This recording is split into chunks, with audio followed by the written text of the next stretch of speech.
अस्सलामुअलैकुम। मैं हूं मोहम्मद अरसलान और आप देख रहे हैं लर्निंग स्किल्स विद खुशी। आज का जो हमारा टॉपिक है वो है फर्स्ट ईयर बायो का सेकंड चैप्टर है। इंट्रोडक्शन करना है हमने और हमने इम्पोर्टेंस ऑफ कार्बन करना।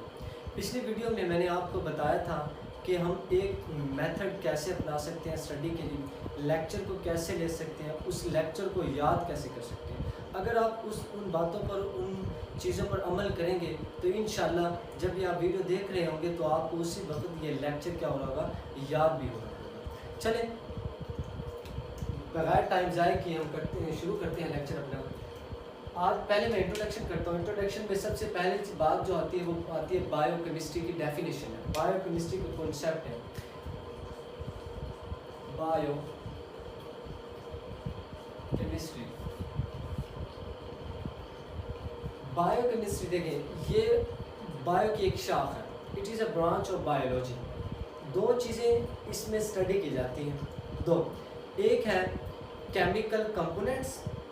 केमिकल कंपोनेंट्स कौन कौन से ऑर्गेनिक कंपाउंड हैं उनको, और दूसरी बात जो की जाती है केमिकल प्रोसेस। कौन सा प्रोसेस कहाँ हो रहा है, रेस्पिरेशन हो रही है, डाइजेशन हो रही है, फोटोसिंथेसिस हो रही है, इन बातों के लिए इसको क्या किया जाता है, स्टडी किया जाता है इन बातों को।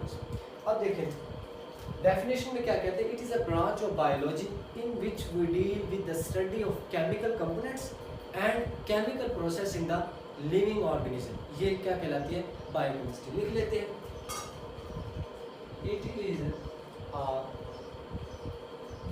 Branch of biology in which we deal with the study of chemical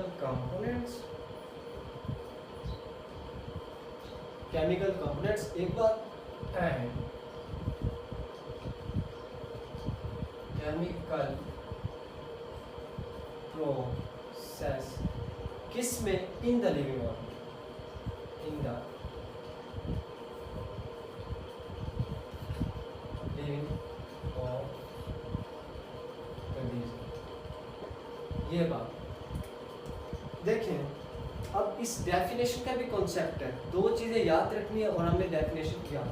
एक तो केमिकल कंपोनेंट्स हो गया, दूसरा केमिकल प्रोसेस। ये दो चीज़ें करते हैं ना स्टडी बायोकेमिस्ट्री में। देखिए पूरी बताते हैं, it is a branch of biology in which we deal with the study of. ये ऐसे यानी कि उस बात को लिखने के लिए हम वो लिख देते हैं। अब मेन पॉइंट्स क्या है इसका, chemical components and chemical process in the living organism, ये इसकी डेफिनेशन। अब इम्पोर्टेंस बहुत ज़्यादा इम्पोर्टेंस है, बहुत आपके बुक में लिखा होगा a basic knowledge of biochemistry. Biochemistry की बुनियाद क्या है, for understanding anatomy and physiology. Anatomy का मुताला एंड फिजियोलॉजी को, इन दोनों शाखों को जो बायोकेमिस्ट्री की हैं, जो एनाटमी एंड फिजियोलॉजी है लिविंग ऑर्गेनिज्म की, उनको समझने के लिए किस बात पर, किस चीज़ को लेके चलना पड़ता है, बायोकेमिस्ट्री को समझना पड़ता है। ठीक हो गया। देखिए मैं लिख देता हूँ, इम्पोर्टेंस हम पढ़ रहे हैं इसकी, importance. It is a basic knowledge, लिख लेते हैं, it is a basic knowledge for both anatomy and physiology.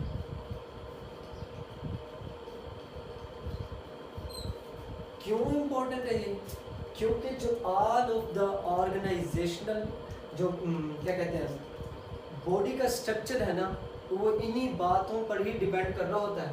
Anatomy, अंदरूनी साख्तों के मुतालिक एनाटमी कहते हैं, फिजियोलॉजी बाहर वाले किसी को। अब इन दोनों चीज़ों को समझने के लिए हमें बायोकेमिस्ट्री की ज़रूरत पड़ती है। बायोकेमिस्ट्री को समझा जाता है, उसी चीज़ में बताया गया है ना कि chemical components and chemical process, यही चीज़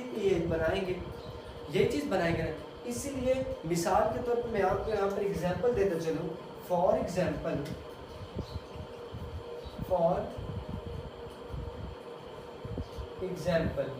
अब फोटोसिंथेसिस है,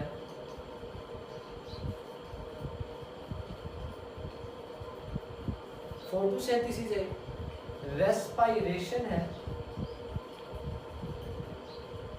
डाइजेशन है, ये तीन चीजें जो है अब हमें पता चलता है। देखिए केमिकल कंपोनेंट्स, फोटोसिंथेसिस के केमिकल कंपोनेंट्स कौन से? Carbon dioxide and water. Chemical process कौन सा हो रहा है? फोटोसिंथेसिस हो रही है। यहाँ पर यही हो रहा है ना, फोटोसिंथेसिस हो रही है, ग्लूकोज बन रही है, ऑक्सीजन बन रही है और एनर्जी हासिल हो रही है। ये इन्हें स्टडी कर ली इसलिए ऐसे हो गए। रेस्पिरेशन में भी ये, रेस्पिरेशन भी इस तरह, डाइजेशन में भी इस तरह, इन दोनों की क्या की जाती है, इनको स्टडी किया जाता है। इसलिए हमें पता चलता है कि बायोकेमिस्ट्री का कितना बड़ा रोल है लिविंग ऑर्गेनिज्म में। चले, ये था हमारा क्या कहते हैं बायोकेमिस्ट्री के मुतालिक हमने ये तीन बातें की हैं।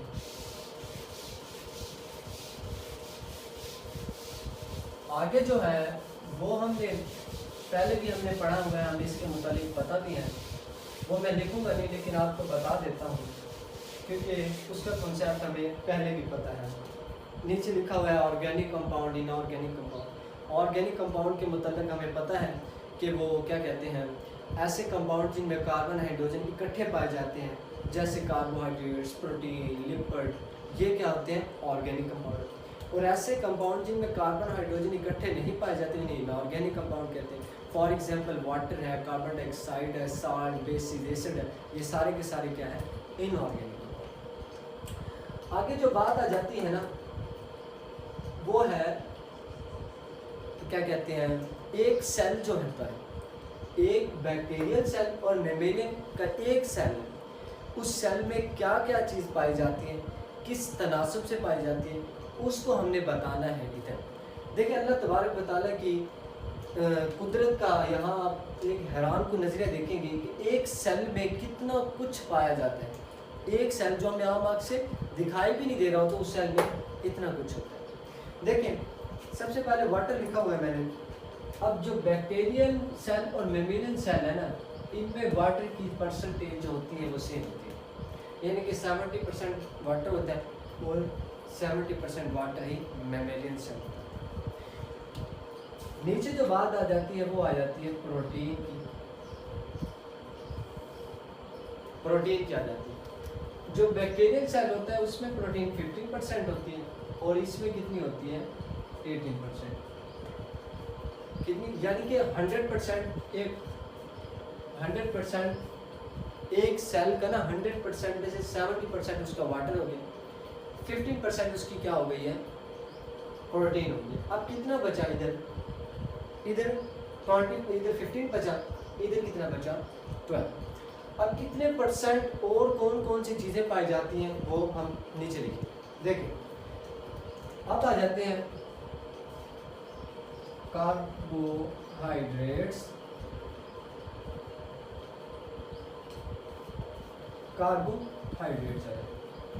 कार्बोहाइड्रेट्स जो होते हैं वो यहाँ पर 3% होते हैं, यहाँ पर 4% होते हैं। ठीक हो गया। सॉरी मैंने इसको इस कलर से मैनेज करके इसको बाद में बताऊंगा कि मैंने इसको, देखिए मैं इसको इस कलर से लिखता हूँ कार्बोहाइड्रेट्स। ठीक हो गया, कार्बोहाइड्रेट्स पहले जगह नहीं है जिसमें। अब कार्बोहाइड्रेट्स यहाँ पर कितने परसेंट है 3% है, यहाँ पर कितने परसेंट है 4%। ठीक हो गया। आगे आगे जो आ जाते हैं वो लिपिड्स आ जाते हैं। यहाँ पर लिपिड 2%, यहाँ पर लिपिड 3% हो जाते हैं। ठीक हो गया। एक सेल देखें 100 में से 70% ये हो गया, 50% ये आ गया, 25% हो गया, 3% ये हो गया, 88% हो गया। सो ये 85%, ये 88 और ये 90% हो गया इसका।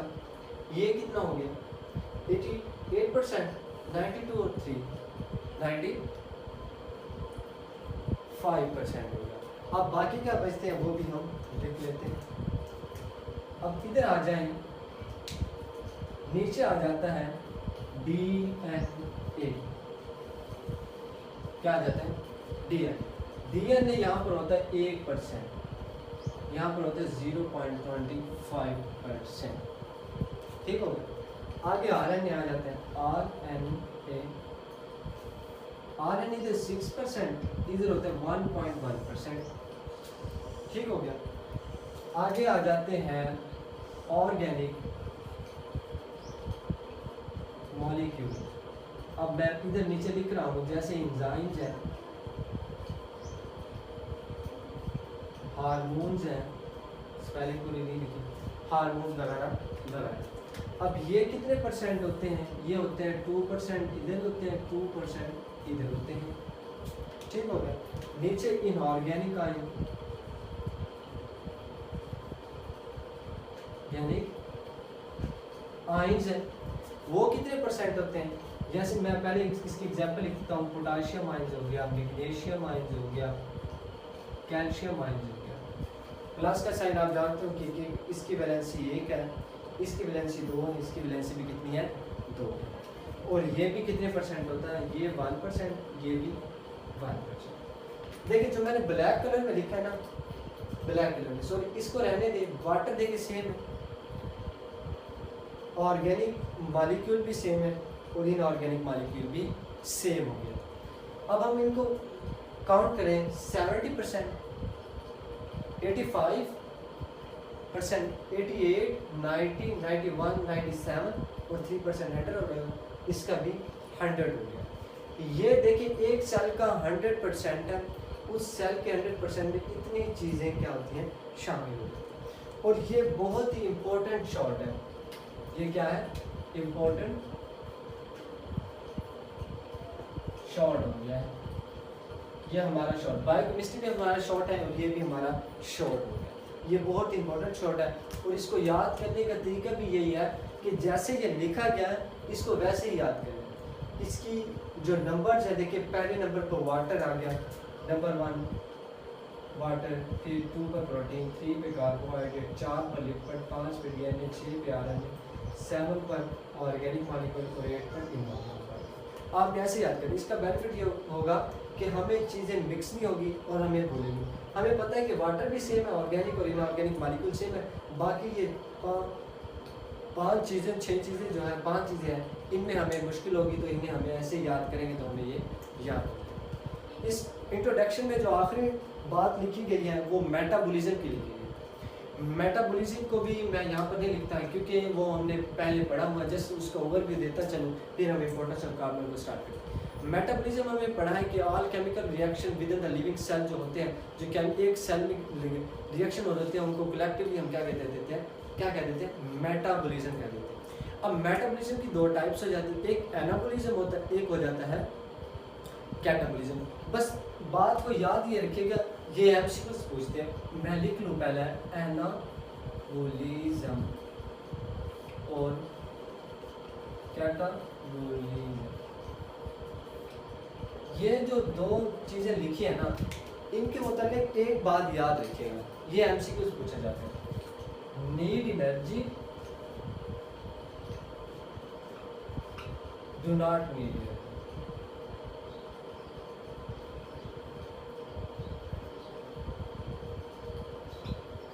एनाबॉलिज्म में तो हमें पता है ये बनाता है, ये क्या करता है? तोड़ता है। यानी कि इधर सिंपल मॉलिक्यूल को जोड़कर कॉम्प्लेक्स मॉलिक्यूल बनाया जाता है, इधर कॉम्प्लेक्स को जोड़कर सिंपल किया जाता है। तो इधर हमें एनर्जी की ज़रूरत नहीं होती, हमें एनर्जी की ज़रूरत कहाँ होती है? यहाँ पर हमें एनर्जी की बहुत ज़रूरत होती है। ठीक हो गया, ये था हमारा इंट्रोडक्शन। और आगे जो हमारा टॉपिक है वो आ जाता है इम्पोर्टेंस ऑफ कार्बन को। इम्पोर्टेंस ऑफ कार्बन आसान है, देखें कार्बन जो है ना, केमिस्ट्री में कार्बन की बहुत ज़्यादा इंपॉर्टेंस है। अगर मैं ऐसे कहता चलूँ कि ऑर्गेनिक केमिस्ट्री जो है ना, ऑर्गेनिक केमिस्ट्री को जो रीढ़ की हड्डी कहूँ ना, तो वो कार्बन ही, पूरी की पूरी ऑर्गेनिक केमिस्ट्री कार्बन पर ही बेस कर रही होती है, कार्बन ही उसको लेके चल रहा होता है। अब देखिए कार्बन बहुत ही फीचर, कार्बन के फीचर बहुत ज़्यादा हैं, इसी वजह से कार्बन को मिला के लाखों की तादाद में, करोड़ों की तादाद में क्या हुआ है, कंपाउंड बनाए जा चुके हैं। अब जो कार्बन है ना, कार्बन ये बहुत ही इंटरेस्टिंग एलिमेंट है। कार्बन कैसे है, एक तो ये मैं ऐसे बनाता चलो इसके पॉइंट से,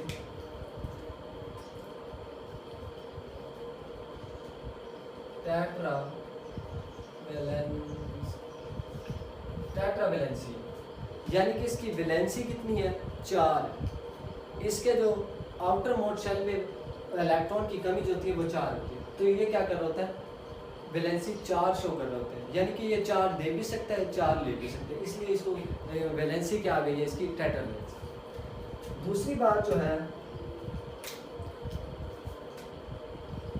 दूसरी बात इसमें जो आ जाती है, ये क्या बनाता है, कोवैलेंट बॉन्ड।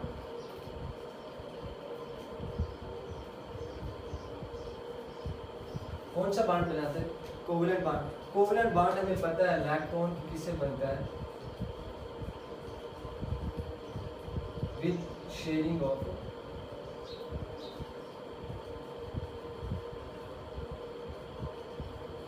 इलेक्ट्रॉन, ये इलेक्ट्रॉन की शेयरिंग से कोवैलेंट बॉन्ड बना। एक तो ये टेट्रावैलेंसी, दूसरा ये कोवैलेंट बॉन्ड। कोवैलेंट बॉन्ड भी मोनो डाई ट्राई ये दोनों क्या करता है, ये बॉन्ड बनाता है। अब इसकी तीसरी बात जो आ जाती है ना इसके, इसमें वो आ जाती है इसकी स्ट्रक्चर की, ज्योमेट्री की। ये क्या सी ज्योमेट्री बनाता है, टेट्राहेड्रॉन बनाता है। अगर मैं आपको इसकी बना के दिखाऊं टेट्राहेड्रॉन की, देखें ये इसकी 3 यूनिक फीचर है। कार्बन, इसी वजह से कार्बन इन तीनों चीज़ों की वजह से ना ऑर्गेनिक केमिस्ट्री में क्या रखता है, बहुत ही ज़्यादा इंपॉर्टेंस रखता है। अब कार्बन है ना, ये देखें ये एक कार्बन आ गया, टेट्राहेड्रॉन कैसे, यानी कि ऐसे है, यहाँ पर भी कोई चीज़ आगे लग सकती है, यहाँ पर भी हाइड्रोजन, यहाँ पर भी हाइड्रोजन, यहाँ पर भी। इसी वजह से कार्बन क्या हो जाता है, टेट्राहेड्रॉन होता है। यहाँ से हमें वैलेंसी का भी पता चला, ये 4 वैलेंसी शो करता है। ठीक होगा। कार्बन रिंग स्ट्रक्चर भी बनाता, आपने बेंजीन की रिंग स्ट्रक्चर देखी होगी, ये देखिए। अब एक इसको याद करना है, एक छोड़ कर एक पर डबल बॉन्ड, ठीक है, ये रिंग स्ट्रक्चर भी बना लो। अब इधर भी हाइड्रोजन आता है, इधर भी हाइड्रोजन आता है, इधर भी हाइड्रोजन, इधर भी हाइड्रोजन, ठीक होगा। कार्बन ब्रांच भी बनाता है और अनब्रांच भी बनाता है। अनब्रांच कैसे, ये देखें, आगे इसकी बहुत सारी हो सकती हैं, हम लगाते हैं। और अनब्रांच क्या होगा, हो जाएगा। अब ये है ना,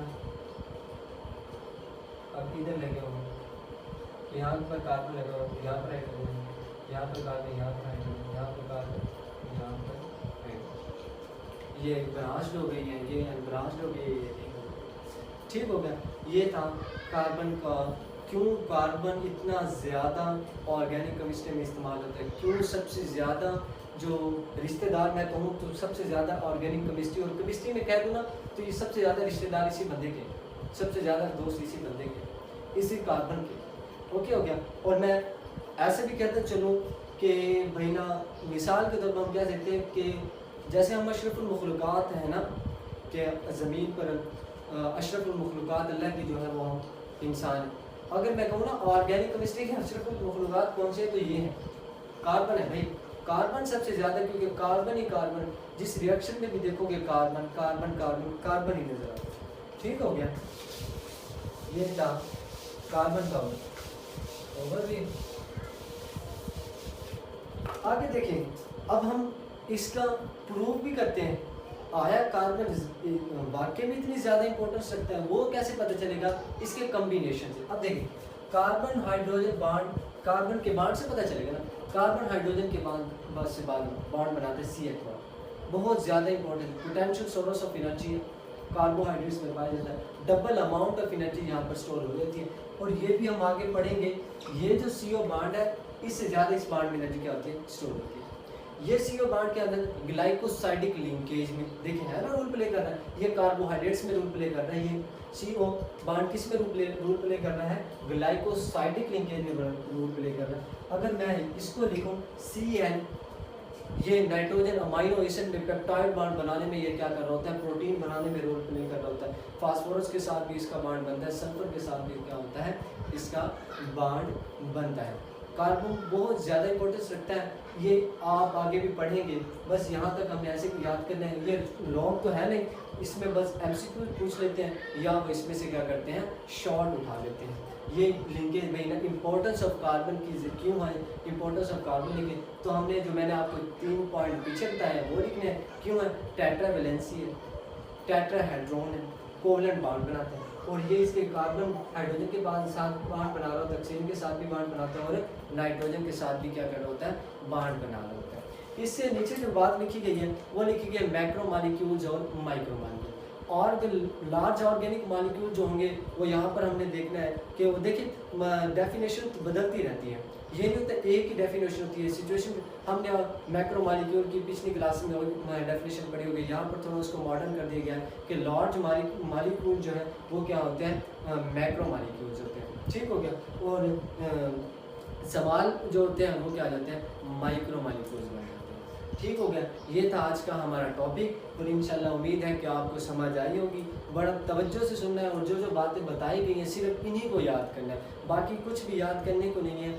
बहुत सी देखें हम देखते हैं कि 2-2, 3-3 एक टॉपिक के पेज होते हैं वो भरे होते हैं अल्फाजों के साथ, लेकिन उनमें से जो मेन चीज़ें होती हैं उनको जो बंदा निकाल लेता है ना, वो कामयाबी उसके बहुत ही नज़दीक पहुंच जाती है। बस ये चीज़ें मैं